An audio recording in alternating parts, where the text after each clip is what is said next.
The Pixel People Pod. Zap, zap, zap, it's on.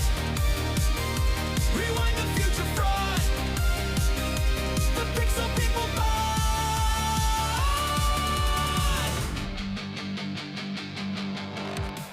Hello, my friends, and you are my friends.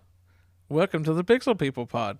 I'm Greg. Say hello, Jen. Hello, Look, Jan. she's looking at me very weird. Because that was very creepy. I know it's from the movie Ed Wood. And on the third chair, it's the third Pixel People. Say hello. Hey, it's me again Okay, all right. for the second time. You got it? Go ahead. Yeah, go ahead and read me. Go ahead. Tell Yeah, them. I'm going to. Don't worry. Don't worry. I'll let you reveal it. but I'll reveal it I'll, right now before we get to Jen's Gnarly News. This is take 2 on this podcast because I forgot to save it and lost the entire podcast. So we're recording this 2 days later at 9 o'clock at night. So this is the stuff we go through to give you people the best podcast listening experience. We have to re-record it. We will. So let me have it. We got a whole podcast to let you have. Okay. So there you go. Okay. All right. So before we do that, we have Jen's Gnarly News. Here we go. Jan's Gnarly News. Jan's Gnarly News. Jen, bring us some news that we don't know about yet.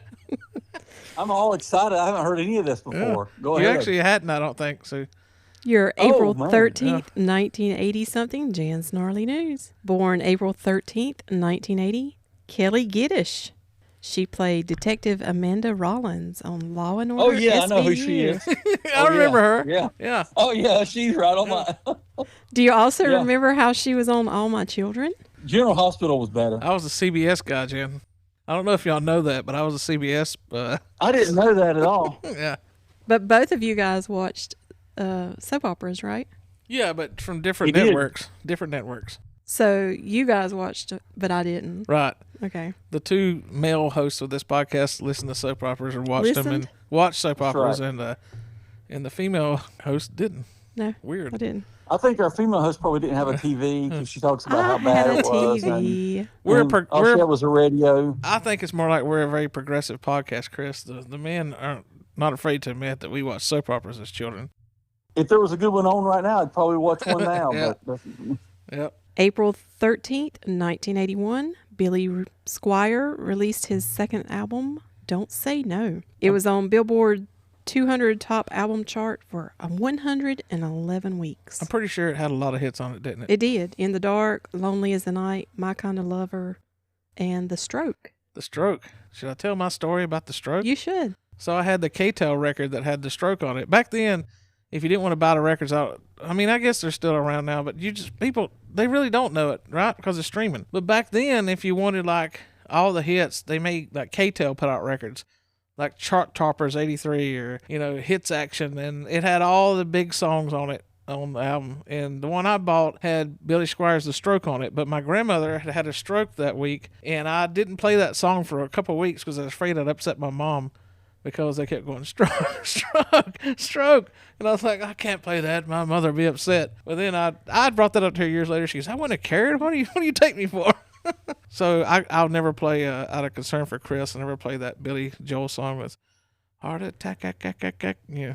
Chris, I would never play that. Or for what you. about the Thanks for Eagles? the There's going to PTSD. be Appreciate it. Yeah. No, what is the Eagles song? It's the Eagles' Heartache tonight. Okay. Yeah, we won't play that. Okay. So I think too much of you, Chris, to do that. So I appreciate it. Not making me re-record it, but okay, still. Also, April 13th, 1981, NASA's Space Shuttle Columbia completed its first orbital flight. the good one. It safely returned to Earth after it launched on April 12th. I think I've talked to y'all about this, but the Columbia was my favorite of the space shuttles, and they should have retired it after like 1990, but they kept putting it up there until it exploded. That one should be sitting in a museum somewhere, the Columbia should have, but they didn't.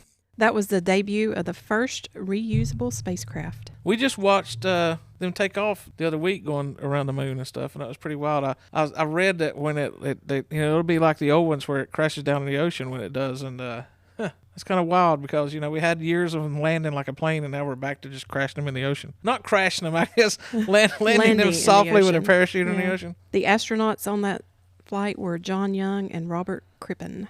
That opened the door for more frequent space missions Yep. and satellite deployments and more research. Yeah. Chris, what do you think about when you hear people dogging like the space stuff and be like, why are we doing this? Such a waste. Are you like me? You're like, do you people not realize all the technology you've got from our space program? I just think people want to have something to moan about. I don't really, I mean, because like when we were kids, all that stuff was like the coolest thing Yeah. ever when you saw this stuff. Now it's people like, people just like to be indifferent. I mean, when we can do what we're doing and like they do, like you said, so many things have come from research and things like that. It's just to me, it's just overblown, just to be overblown. Plus, I'll see the ones that are on there posting with their Starlink internet at their house going, this is why wasting money on this, crap. And it's like, you don't realize everything you're doing right now is directly because of the space, our space program. But anyway, people don't realize how much satellites and stuff in space, make up our normal daily activities now. Oh yeah, we wouldn't be doing this podcast if it wasn't for that. More than likely, Right. Let's do a podcast from space. Let's do it. We could All be right. with the Muppets. Yeah. April 13th, 1982, the Violent Femmes debuted their album, Violent Femmes. Blister in the How Sun is a original. great song. Blister in Yeah. the Sun. It had Kiss Off and Add It Up. I just know Blister in the Sun, but it's a fun song to play on guitar. April 13th, 1982, the Mary Jane Girls debuted their self-titled album, Mary Jane Girls. Who produced that record? That was written and produced entirely by Rick James. Yeah. I did not know that until I did this. He was talented. I'm Rick James. Loved him some cocaine, but he was very talented. Cocaine is a hell of a drug. Oh yeah, his best is "Party All the Time." Isn't that what it's called? With Eddie Murphy. Yeah. Yeah, I love that song. But I don't know anything about the Mary Jane Girls. I didn't even know that was even a group until you said it. That album consisted of Candyman, Boys, and All Night Long. Yep. I'm going to have to get that out and listen to it. We're going to listen to it You had tonight. that album? No, but I know them songs. I Oh. probably had them recorded off of the radio. Probably, yeah. April 13th, 1984, Pete Rose got his 4,000th hit. Still not in the Hall of Fame. He will be now. Yeah. They've lifted the ban on Yeah. him finally. He'll Yeah. get in now after he passed away. But Yeah. I met him in Vegas. Really? He was I was with a company at the time we were out there, and it was in a casino. We were walking down a little hallway, and there was a sports memorabilia shop, and he was sitting in there.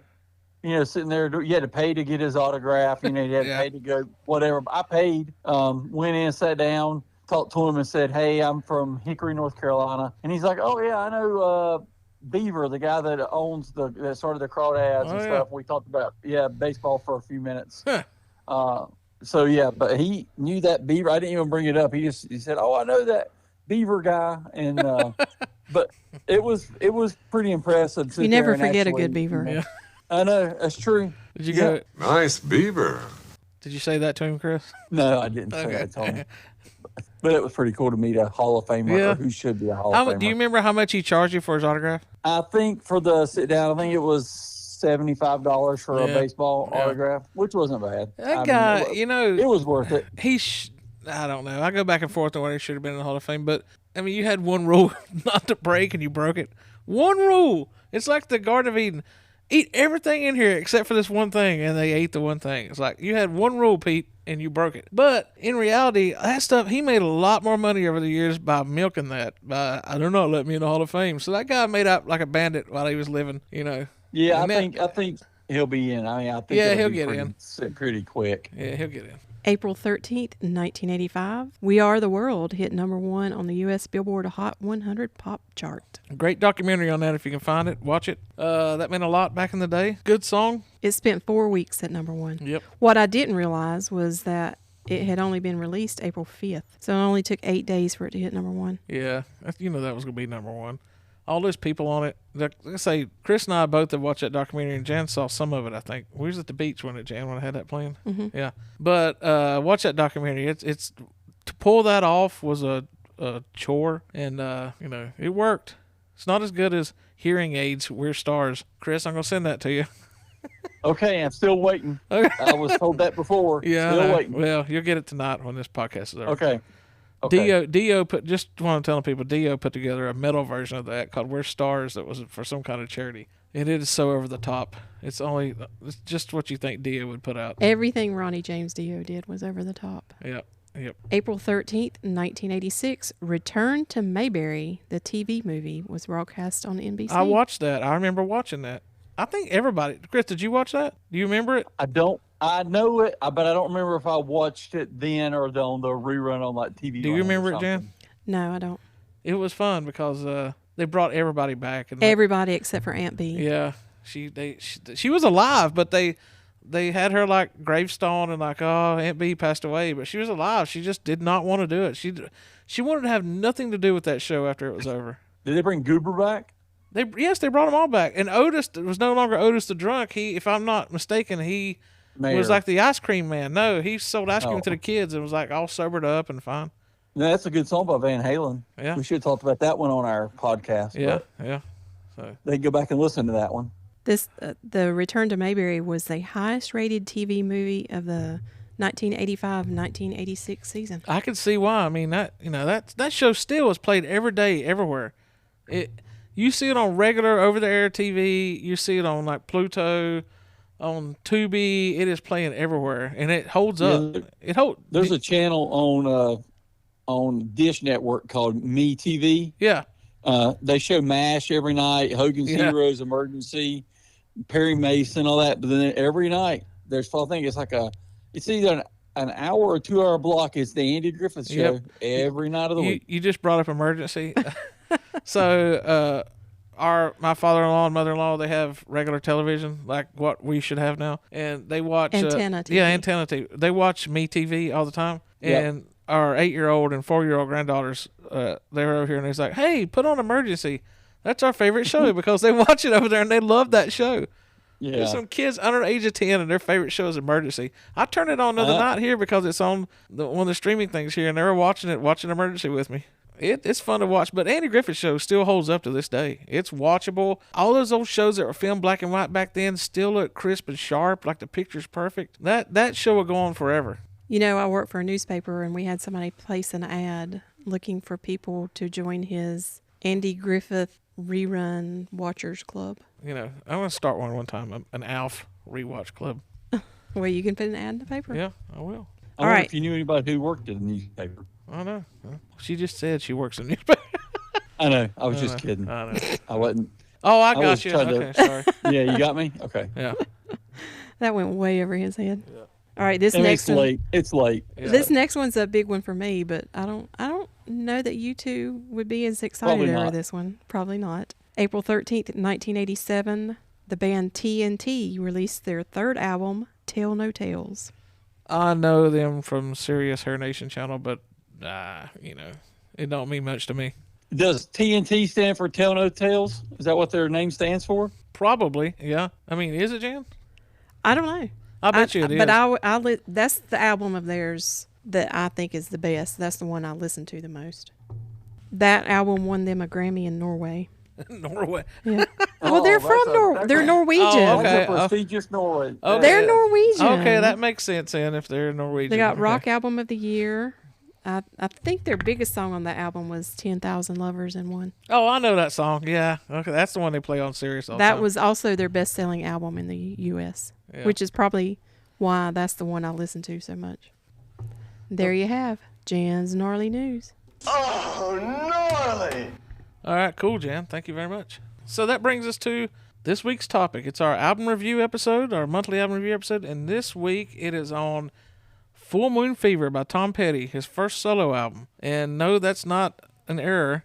It's a solo album by Tom Petty, which just happens to have every Heartbreaker on it except the drummer, Stan Lynch. So even though it's a solo album, the Heartbreakers had a lot to do with it, along with Jeff Lynne, which we'll get into. But yeah, this album was released on April 21st, 1989. Despite the solo tag, as I said, it was a family affair, recorded largely in the garage of Heartbreakers guitarist Mike Campbell, which I think I've talked to Jan and Chris about this before, but just before we get into all this, when you say Tom Petty, it's two people for me. It's Tom Petty and Mike Campbell. It's just Tom Petty for me. But I can't see or hear Tom Petty without knowing Mike Campbell because he's right there with him. Since they were teenagers, meeting up in Florida, moving to LA together. Those guys did everything together music wise. So when you say Tom Petty, that's two guys to me. It's those two. And I thought about this. I remember thinking this when Tom Petty died. I remember being very sad about it. And then later on that night, as playing in a band over the years and stuff and music, I got thinking about, I was really sad for Mike Campbell, besides him losing a friend, thinking he's sitting at home going, all these songs that I wrote and played with Tom for like the last almost 40 years, I'll never play again with him. You know, it's like that has to be soul sucking. But think about that. Like, you know, all this stuff we did and these great songs we created, I'll never play them like that again. I was super sad about it for different reasons, though. Yeah. Mine was because that was the band that me and my daughters listened to the most. That was their car seat days. And even after they were in car seats, that's what we listened to the most. And they could name every Tom Petty song. We knew it was safe to listen to Tom Petty. We knew it was Tom going to Petty be was safe. Yeah. good, wholesome music. Yeah. Chris, you're a Tom Petty fan, obviously, right?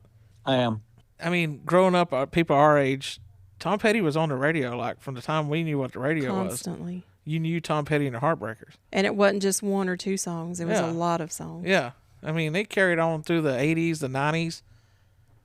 I mean, crap, they played the Super Bowl, you know? Without I'll always regret not going to see him in concert. I always Yeah, told me my too. girls we were going to go to a Tom Petty concert. He's one of We those never that got to. every time he came, I'm like, I'll catch him next time. Or something would come up and I couldn't. Chris, did you ever get to see him live? I did not. I did go to the local venue here, the Premiere. They had a Tom Petty cover Yeah. band and Premiere tribute, whatever you Yeah. want to call them, band. And it was awesome to see that there. And I remember the Super Bowl and all that stuff. He was a little bit, his popularity and stuff was a little bit ahead of my concert going days when I got really full concert going. Yeah, that's my excuse too. Yeah, Jan was going to concerts in the 80s. All these bands. It wasn't until the 90s before I really started going to a lot of concerts. Yeah, mine was early 90s, mid 90s. Yeah. I went to a few early, but that's when I started hitting it hard doing that stuff. But I've got a friend of mine, his name's Tom Haywood, and he, I think he said he saw Tom Petty, I know probably 24 times in concert. Yeah. He's lucky. that was his all-time favorite musician, period. Yeah. But no, Tom Petty, you know, I mean, my first thing I remember from Tom Petty wasn't from this album. It's the one where it's the Alice in Wonderland video. Yeah. That was my first memory of Tom Petty that I can think of.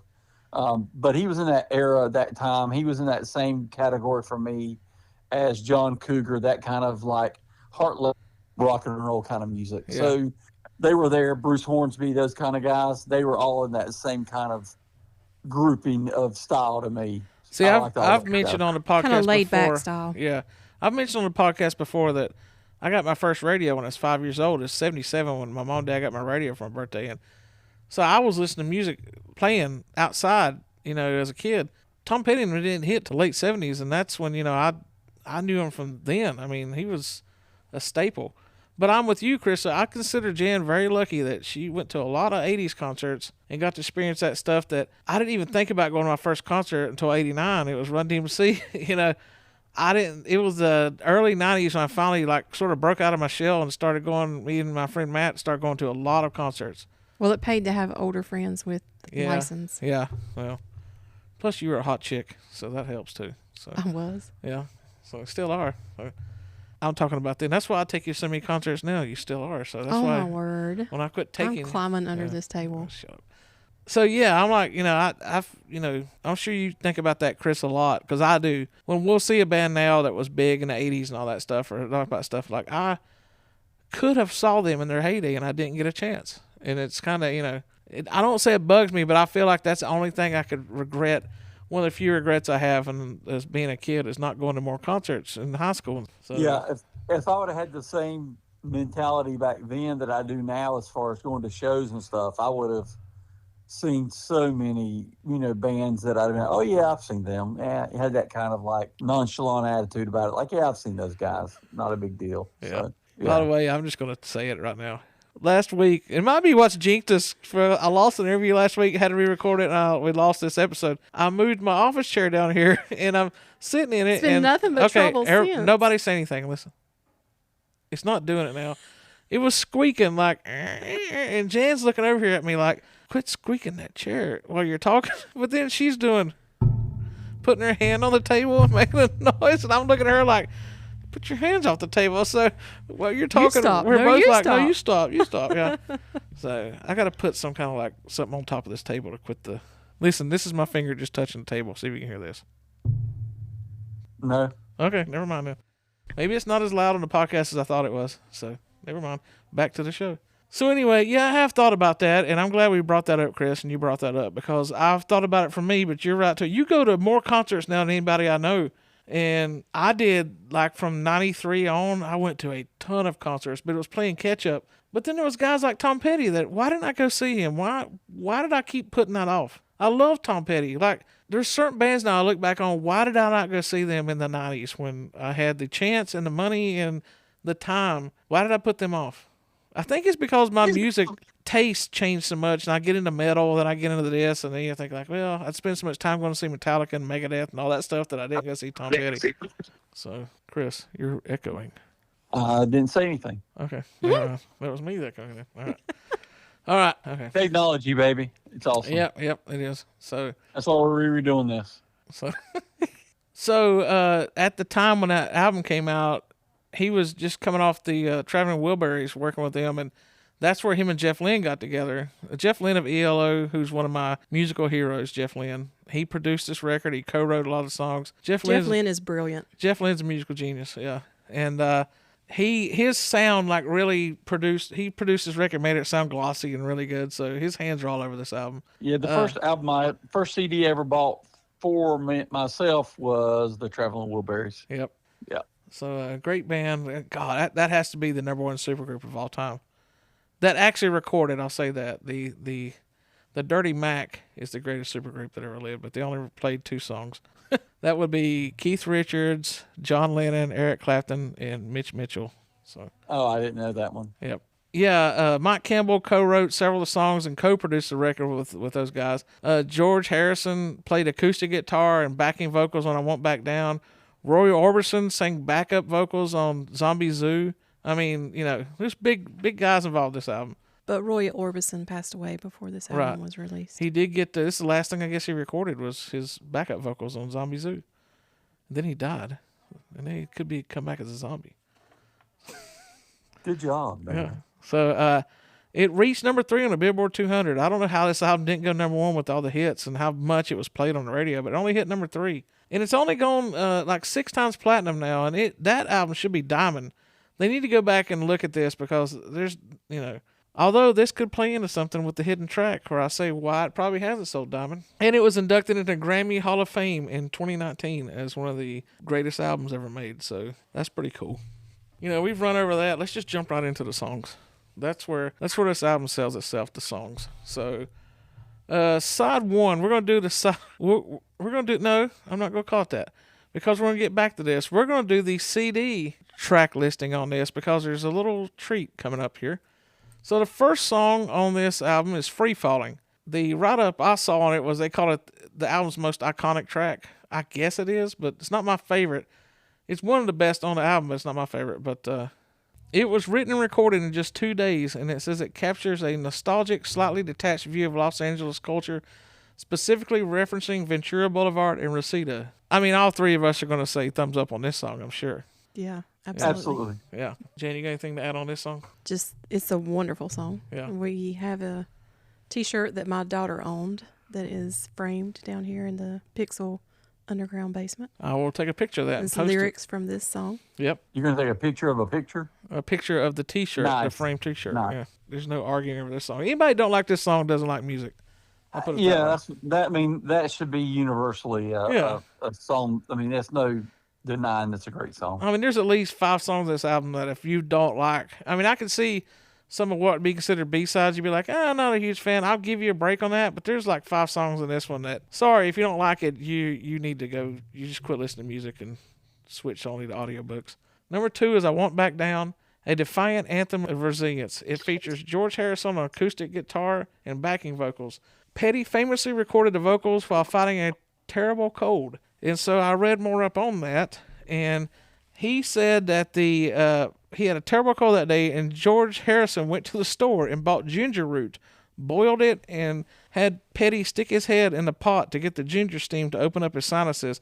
And then he ran into the studio and did the take. And I laugh about that because my singer in my bands over the years, Chris. Hello, Chris. Another Chris I know, Chris Allen, sung in the lead singer in every band I've ever been in. He would do the concoction before every show. I mean, over 20 years of playing out, it had ginger root. Ginger was one of the big things in it, and he'd put that and some kind of herbs and all this stuff and drink it before every show to clear his throat and get his voice ready for a show.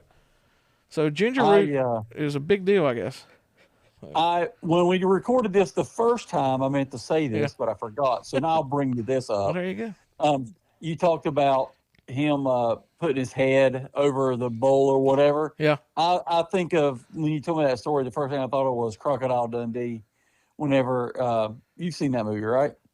No. I have. What? Jan has. I haven't.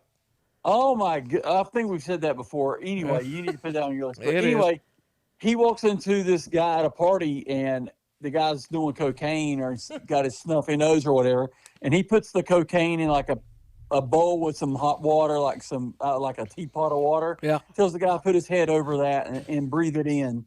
That kind of thing, because he didn't know what it was. That's what I thought of. So you thought of cocaine when I'm talking about ginger root. Okay. Cocaine is a hell of a drug. All right, Chris. You All know, right. we each have our own vices. Yeah. So, yeah, that's this song. I mean, again, all three of us, right? It's this song. Oh yeah, definitely. This is a song that I thought for years was out long before this album came out. All these years I heard this song, I always thought it was just a Tom Petty and the Heartbreakers song that come out like 79 or 80. And then I don't know why I thought that, because I had this cassette. But then I think later on, like, wait a minute, that was on Full Moon Fever. Why that song? It just sounds like it was the first single released from the album. Yeah, So it really sounds like an old Tom Petty and Heartbreakers song, though. I mean, lyrically, we know Jan's the lyric, queen. Yeah. But lyrically, he says, you can stand me up at the gates of hell, but I won't back down. Oh, yeah. I mean, it's just like a defiant song, like, hey, middle finger to you, dude. Yep. Is that what you get out of that song, too, Jen? Yes. Yeah, defiance. Yeah. So that's another three thumbs up on that one. And, I'm sure everybody else is agreeing with that. Number 3 is Love is a Long Road, a driving synth-heavy rocker inspired by a girl Petty knew who owned a motorcycle. It recently gained a massive resurgence in popularity after being featured in the Grand Theft Auto 6 trailer, which those video games, you get put in a trailer or in a video game, you are making mad bank. So his estate, is probably getting paid good off this, doing that. But I like this song. I said before, I think to you guys, I don't think there's a bad song on this album. There's like, even what you would consider the B-sides, not the hits, are stand on their own where it's not a bad song. We couldn't say that about, the Phil Collins album we did, or, because there's some stinkers on that one, I thought. But, this is about I think this is right there with the Def Leppard Hysteria album where there's not a bad song on it. Yep. I'm glad you said that. I thought you were going to say the U2 and I was going to argue with you. But no, this one, and like I said when we did this the first time, I hadn't listened to this album all the way through in so many, probably 4, 5, 6 years or whatever it was, and was just blown away by how good all these songs were, like how I forgot how good these songs were. I mean, it's not surprising these songs are great, but it's just a reminder of how great these songs were. And I'm glad we're doing this podcast again so I can remind myself of how great this album really is. Yep. This is an album that's always been in my rotation to listen to over and over again. Probably at least. Jan, I've got a question for you. Yes. Do you have time to do anything else than listen to music? I work. Thank you very much. She is so different than me because she sits at work and listens to music in the background while she works. That's what I'm saying. She's always, I'm impressed by her musical ability to listen to so many different albums and genres and stuff. I'm not saying that I wasn't joking with you, like trying to be mean. I was just like literally, do you do anything other than listen to music? Because I'm always blown away by how much music you listen to. Yeah. No, it's usually all music. Yeah.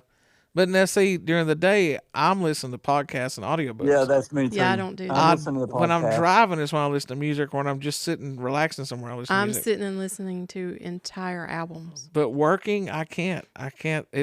Music distracts me. I get too into it. So I have to listen But to don't What? But don't you feel if you work at a place where there's no music at all, even if it's just background, barely, if you go to a place there's no music, it feels empty. I mean, Listen. it just feels like a four walls. It's a void. I've got a great story about that. So anybody that knows me knows that I worked for a company for 27 years, and they got bought out, and I got moved to the new company. I was the first one to move over to the new company before they totally closed down the other one. So I went over there. The first day they were like, I split for like 2 months working both places back and forth. So the first day I go over there, see, I had a television in my office at my old job and a surround sound computer system that had awesome bass in it. Like I would really rock out sometimes. So I go to the new place and they've got me sitting out in the big conference room in there till they got my office open. And the first day I'm there, I'm sitting there at my desk and it's so quiet. The only thing you hear is when they had paid somebody for the phone. And I would have to go to people's offices and ask them, hey, log me into this or do this. Nobody had anything playing in their office. Nothing. No music, nothing. And I went home that day with a headache because it was so quiet that it gave me a headache. The and voices in your head give you a headache. Yeah, I mean, I remember thinking, I don't know if I can do this because I have to have something on the background or something. There has to be something going on. It can't just be my mind, thinking. So I was really weirded out for a while. Then one day I went into one of the ladies' offices there and she had her phone on her desk playing music. And I said, oh, you listen to music? She goes, yeah, I couldn't do this job without that. And I was like, I don't hear anybody else. She goes, you can listen to music. Nobody cares. She goes, I just listen on my phone like this. She said, but a lot of people have their earbuds in, their wireless earbuds. You just don't hear it and see it. And then I started noticing, oh, people are listening to stuff. So I immediately, when I got moved to my office, bought a speaker and hooked it up in there and listened. But, I don't have my television anymore, but I listen to podcasts and I do listen to a little bit of music. But that was going to be, I won't say a deal breaker because I do love my job, but it was like, I don't think I could have sit in there and worked with nothing going on behind me. Yeah. So, I'm going to businesses like banks and stuff, and there's no music playing. And I'm like, yeah. How do you work in this environment without any music playing? Yeah. So, I know that was a long way around, No, but you're right though. It's music. And like I say, podcasts, especially this one, and audiobook stuff are, it's I don't listen to as many audiobooks as probably some people, but I do, I've never listened to an audiobook. Yeah. I've learned a lot of music history with the audiobooks listening. So luckily you get 15 hours a month on Spotify, I think, for audiobooks. So that's where I get mine. That's cool, I guess. Yep. All right. So we all gave that one 3 thumbs up. The next one's A Face in the Crowd, a slower, atmospheric ballad about the surreal nature of finding the one among thousands of strangers. It highlights the cleaner, more polished production style Jeff Lynne brought to the project. I like that song too. I hadn't listened to it in a while. It had been a long time since I listened to this album all the way through. I listened to the hits. Like Chris, you always say you listen to Apple Music, the Essentials. The Essentials, yeah. Well, I listen to Greatest Hits albums on Spotify a lot, and this one I've listened to the hits and stuff over the years, but I hadn't listened to it all the way through in a long time. And I was listening to it, it's like every song flows perfectly on this album. It's not, nothing really brings you down. So, yeah, it's a well put together album Yeah. from beginning to end. Jan, you got thoughts on this one? Say no, don't just nod your head. Let people know you're still alive and listening. I think this song to her was talking about seeing that loved person that you knew in a crowd of people Yeah. and being drawn to that person because it's that one face in the crowd that separates from everybody else. Is that true, Jan? That's very true. Good job, Chris. See? So I know job. that's what a Good deja job. vu on this podcast. Isn't there a song or something that says a face in the crowd? This one? Yeah, okay. No, there's another one. I was thinking another with a lyric in it, but never mind. Okay, here we come. Here we go. Number 5. Here we go. This is my second favorite Tom Petty song of all time and my number 1 favorite Mike Campbell guitar solo, the outro solo on this song. Running Down a Dream, the album's high-octane driving song. It features a heavy Mike Campbell riff and name checks Del Shannon in the lyrics. Funny story about that. I'll Yeah. bring this up again. Okay. one of our, well, not one of our number one podcast fan, Todd Spiegel, who Yep. did a great job on his first ever appearance on the car show. Yep. His brother's name is Dale, and we were in high school together. And I remember we were all hanging out, and we'd be riding down the road or whatever. And this song came out, and I remember it was going, me and Dale were singing, like that's the part. And I would always look at Dale and be like, hey, Dale. And that was his name, Dale. I'd be like, Dale. And I would always bring that up. So now every time I think about this song, I always think about Dale Hill. That's the first person that comes to my mind because of this song. It's my favorite song on the album. Oh yeah. Or like that one and I Won't Back Down are my two favorite songs on the album. Yeah. But yeah, that reminds me of my teenage years too. Yeah. So that's why I love this song so much. See, I love this song because of Mike Campbell's guitar, and I'll shout out to him a little bit right here. The beauty of Mike Campbell has always been that Mike Campbell plays to the song, and never was one that overplayed or wanted to show everybody how good he was. He just wrote and played his parts to fit the song right. In this one, like as great as the song is, just that outro solo where he kind of goes off a little bit is like, yeah, I hear that. That's one of them songs that I rewind the guitar solo over and over again, like Comfortably Numb with Pink Floyd. This is the one I keep, the last 2 minutes of the song, I just go back. So we're all three, I mean, Jan. 2 thumbs up, Yeah. of course. What is with this not your favorite song on this album, though, right? No. Okay. Have we played your favorite one yet?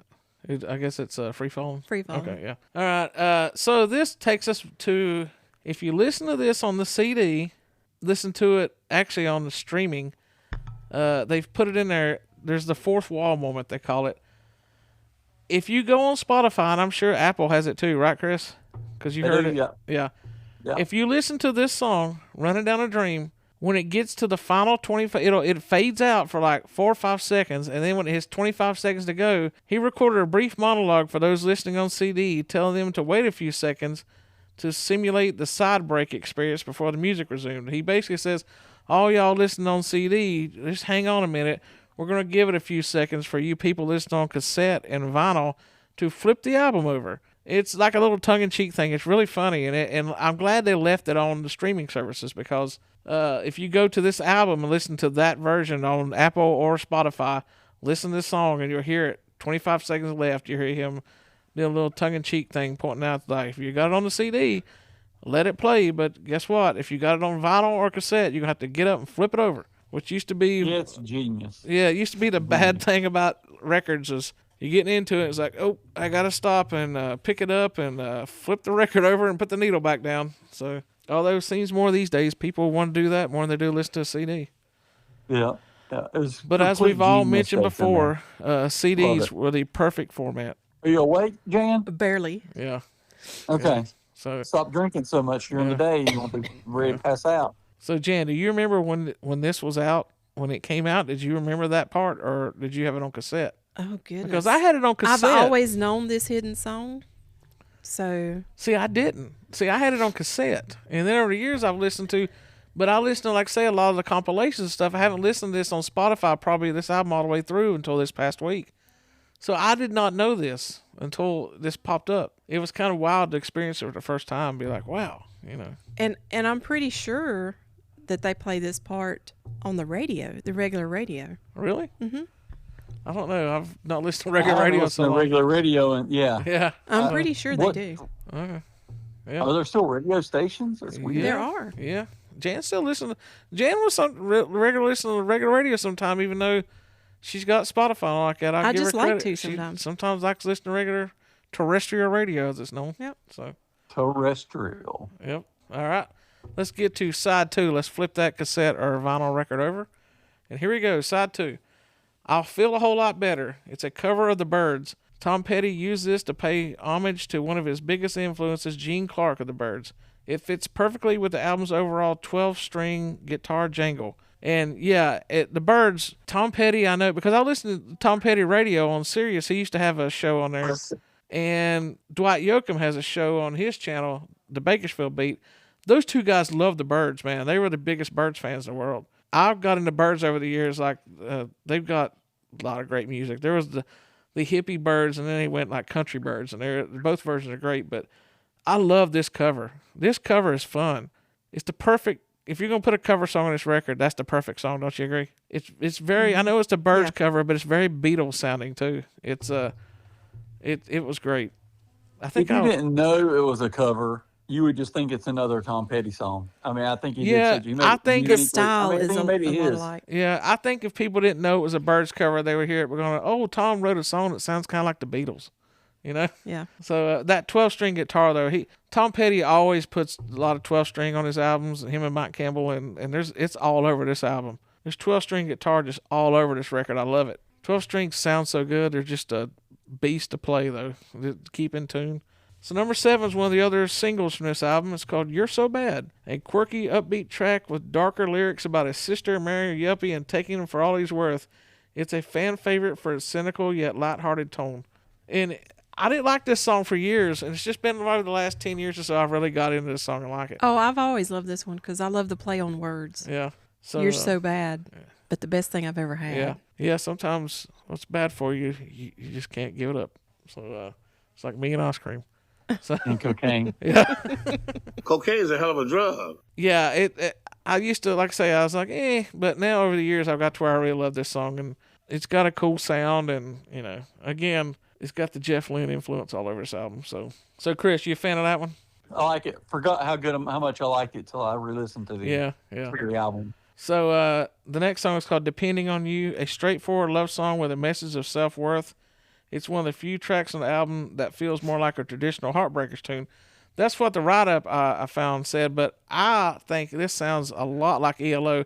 This is a song where I hear Jeff Lynne all over. I really love this song. And again, it's one of those songs, it's like, oh man, why I really need to just drag. I've got a Tom Petty playlist on Spotify, and I really need to just drag this whole album into it. You should. Yeah. There's nothing bad on this album. Yeah, let's just go on to the next one. The next song's called "The Apartment Song," a catchy percussive sound about the loneliness and simplicity of living alone after a breakup. Yeah, it's good. Did you like this one, But Jen? I don't think it was all negative Yeah. about being alone. Yeah. I think just in that moment he was feeling alone. Yeah. But overall feeling he doesn't think it's a bad thing that he's alone. And I get what you're saying, because I had that experience before me and you started dating, Jen. I was alone, but there was sometimes I'd be really sad and really down, and then sometimes it was like I was sitting there thinking, no, it's the bachelor life, this ain't a bad way to be, but the next night I might be depressed again. But Right. there's ups and downs. Yeah. So And I think that song kind of portrayed that. yeah. What do you think, Chris? This is, if I had to pick a song that was my least favorite on this album, this would be the one for me. Yeah. Still a really good song, just not my favorite. Right. Yep. So it's the bottom of the Okay. tier for this one. Okay. All right. The next one is called "All Right for Now," a gentle acoustic lullaby, the shortest track on the album, and serves as a quiet, emotional breather for the final upbeat numbers. What a song. I hadn't listened to What this a song in song. forever, and I think I used to skip it because it was a little acoustic guitar thing. But I mean, I listened to this the other day and it ripped my heart out. It's very, this got me in the feels. I mean, I'm not the only one that thinks that way, right? No, it's a great No, song. you're right. Yeah. If you think about it being sung to a kid, it can touch you, but you can also think about, I think it was originally meant to be between a man and a woman, Yeah. like adult. One of them was leaving for work or something Yeah, I like took that. it more like a lullaby kind of thing. Or But mother- it yeah. fits like a parent to a child easily. Music's always meant a lot to me, and it's wild how I can be the most upbeat, happiest day of your life, and then you hear a song where it just make you cry out of nowhere. The emotion in music is just. I always said, I used to tell people, and God, people used to argue with me over this like I was totally like telling a lie, but I've told them, I said, if you could either take my hearing or my sight, take my sight. And people think I'm crazy. Well, you can't get around. I said, I could get around. I could figure it out. But I could not imagine being deaf, because I could not do without my music. I can do without my sight, but I can't do without my sound. I could live with not watching a movie, but I couldn't live without hearing music. And I know apparently the way I've talked to people over the years, I'm in the minority on that. But No, you're in the right side of that argument. yeah. Well, Jan, which one would you do? Neither. You had to though. God's going to take something from you, either your sight or your hearing. What's it going to be? To not hear my grandkids anymore Yeah. would be Yeah, see? terrible.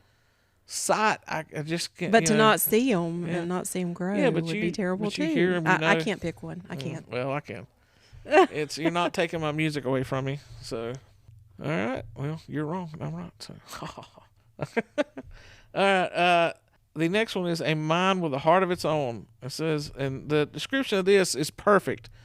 A retro Bo Diddley style track with a steady galloping beat.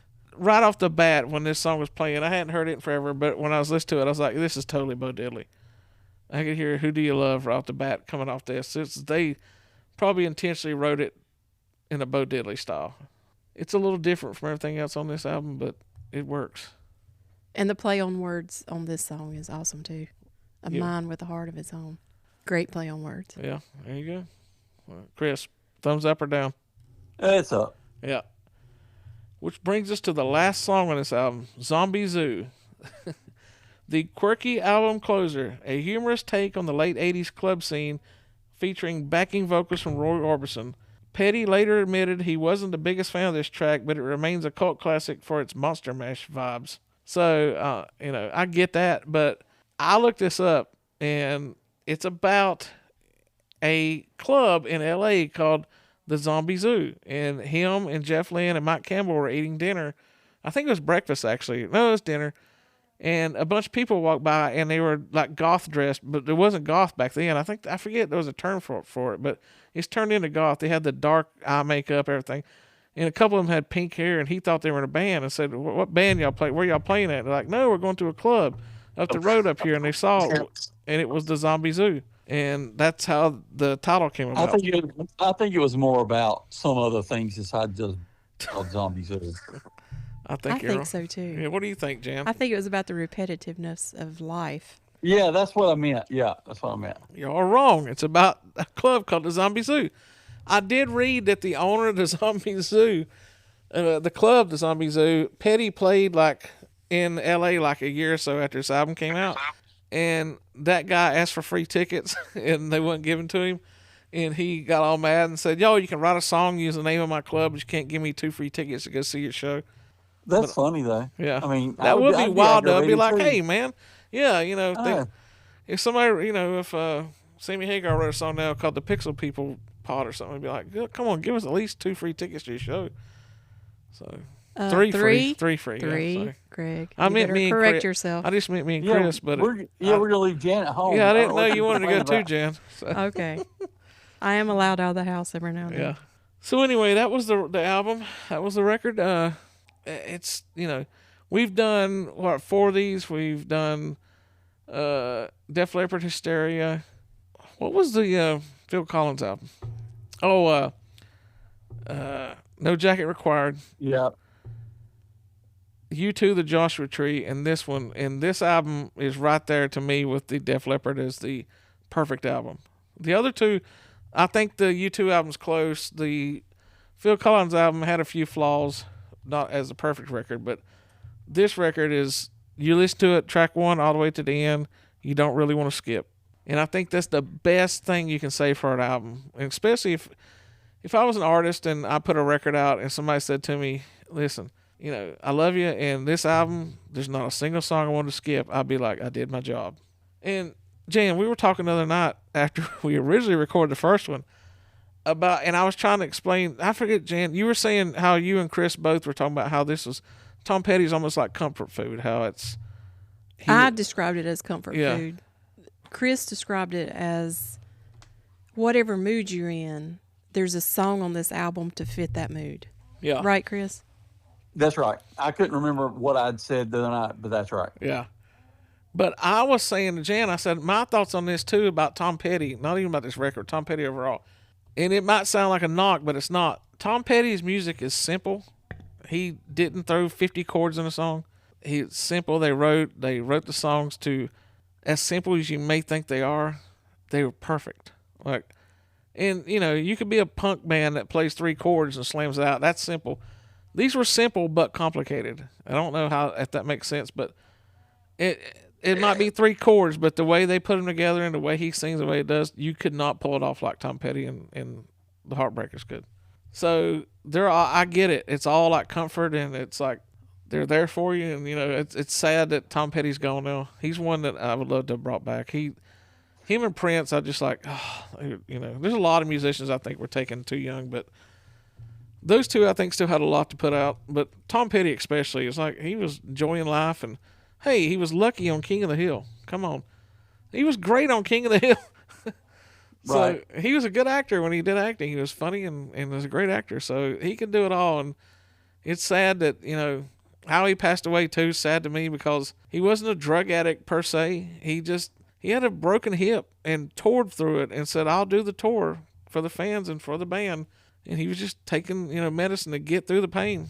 And same thing with Prince. It's like, you know, there's different ways to go out, but that's the saddest way to me because they both were messed up from, you know, what they did for music and all that stuff. You know, Prince putting all those shows all the years, messed his hips up, and that's what he was on that pain med for. And Tom Petty too, broken hip, and played through it and just self-medicating, just trying to get through the tour.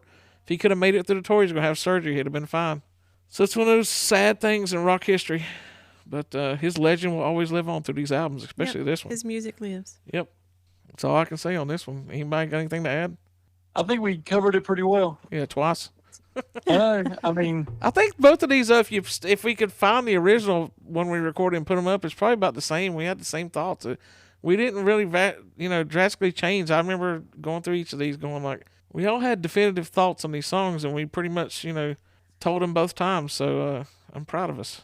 I'm not proud of my ability to hit save on a file on a computer, but we've taken care of that, folks. I mean, we can always look back and go, this album was so great. We had to do 2 podcasts. So nice we did it cover it. twice. Yeah. That's right. Yep. So That's nice we did. Yeah. That's why I need to name this on the album review. So nice we did it twice. Yeah. Full Moon The Tom Fever. Petty story. Yep. So just for the record, I have a 2 terabyte hard drive now hooked up to this laptop, and everything will be saved twice now, so we don't have to do this again. I know Jan, you and Chris are happy to hear that. Yes. So yep. Yeah. Yeah. I say next time this happens, we just run a rerun. Yeah. So Over anyway, the top. Yeah, over the top. Yeah. People Reissue. Yeah, we should have put that up. Go back and listen Yeah. to this, dadgummit. Yeah. What episode We're is gonna over the get this- top? Yeah, over the top is like episode 23. People, this is be episode 32, I think. When you're done listening to this one, if you haven't yet, go back and go and listen to episode 23, Over the Top, the Stallone movie. We did a good job on that one, and that's the one episode that is straggling behind all the others, and I don't get it because even if you never watch that movie, listen to us talk about it. You won't have to watch it. So I want to see if us begging you people to go back and listen to the Over the Top does anything. I'll let you know next week if we got any more listens on it. So Trust me, you don't like us when we're begging. yes. So please listen to Over the Top. All right. For that, we're signing off. Chris, anything to say? Long duck dong. Yep. Jan? Good night, baby. Sleep tight, my love. May God watch over you from above. Shine on. The Pixel People Pod. Steps up inside. Rewind the future fraud. The Pixel People Pod.